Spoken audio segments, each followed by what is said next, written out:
Hi. ഇതുകൊണ്ടോ ഞങ്ങളിപ്പോഴേ തമിഴ്നാട്ടിലെ മുന്തിരിപ്പാടത്ത് വന്ന് നിൽക്കുവാണ്. കഴിഞ്ഞ പ്രാവശ്യം താത്തവും വിഷ്ണുവും എല്ലാവരും കൂടെ വന്ന് കണ്ടപ്പോ എനിക്ക് വരാൻ പറ്റിയില്ല. അന്നേ ഞാനൊന്ന് ആഗ്രഹിച്ചിരുന്നു എനിക്കൊന്ന് വരാൻ പറ്റിയിരുന്നെങ്കിൽ എന്ന്. പക്ഷെങ്കില് ഇപ്പൊ ഇവിടെ വന്നു. ഇങ്ങനെ ഫോട്ടോ ഒക്കെ എടുക്കാനേ പറ്റത്തുള്ളേ.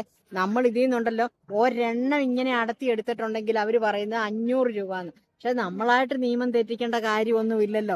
500 രൂപയുടെ ഒന്നുമല്ല അവര് വിശ്വസിച്ച് നമ്മളെ ഇവിടെ കയറ്റിയേക്കുന്നത്. അപ്പൊ നമ്മൾ ഒരെണ്ണം പറിക്കുമ്പോ അടുത്ത ആൾ പോയി 10 എണ്ണം പറിക്കും.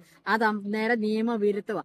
അതുകൊണ്ട് എന്റെ മനസ്സിൽ ഞാൻ ഓർത്തേനാന്നറിയാമോ, കിട്ടാത്ത മുന്തിരി പുളിക്കുന്നൊരു പഴഞ്ചൊല്ലില്ലേ എന്ന് പറഞ്ഞോണക്ക് ഈ തോട്ടത്തിലെ മുന്തിരിക്കും അപ്പടി കംപ്ലീറ്റ് പുളിപ്പാ കേട്ടോ. അല്ലാതെ മധുരം ഒന്നും അല്ലെന്നേ എന്നോർത്ത് സമാധാനിച്ചു പോ.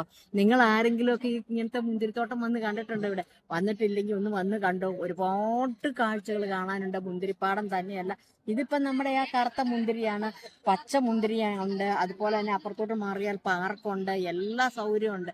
കുഞ്ഞുങ്ങളെയും കൊണ്ടൊക്കെ വന്നു കഴിഞ്ഞാൽ കളിക്കാനൊക്കെ പറ്റിയ പാർക്കും കാര്യങ്ങളും എല്ലാം ഉണ്ട് കേട്ടോ. അപ്പം ഇതാണ് എൻ്റെ മുന്തിരിങ്ങ വിശേഷങ്ങൾ. ഇതേണ്ടത് ഇത് കണ്ട.